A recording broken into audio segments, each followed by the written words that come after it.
Ovako izgleda kada se vratite nakon 3 mjeseca odsustva u učionicu.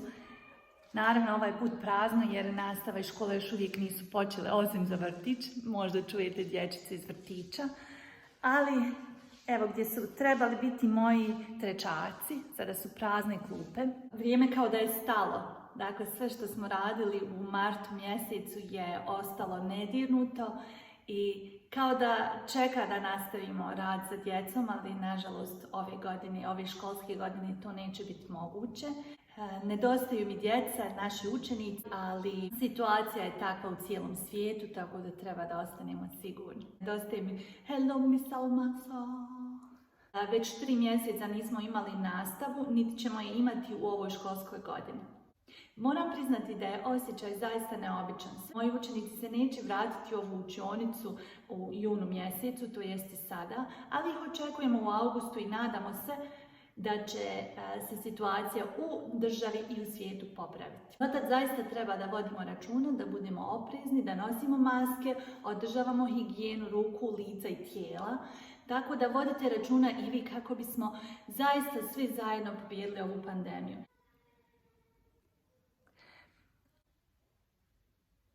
Zaista je neobično javiti se ovdje iz učionice koja je posve tiha i čujem svaki zvuk i korak van učionice i nekako u podsvijesti očekujem da ću čuti zvono i da će učenici iz drugih učionica po završetku časa doći na hodnik da se igraju.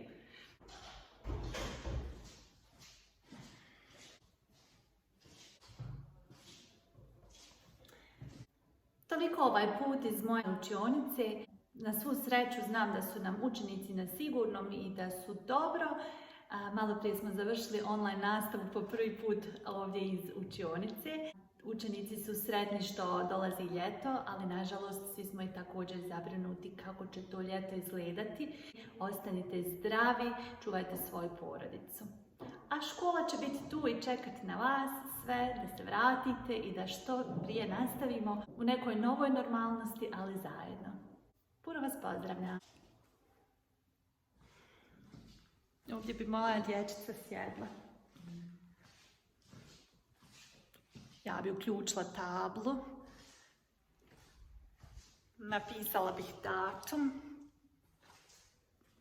I onda bi stala pred njih i rekla Good morning 3B. Nažalost, to se ovih nekoliko mjeseci nije dešavalo. Okay, time to go.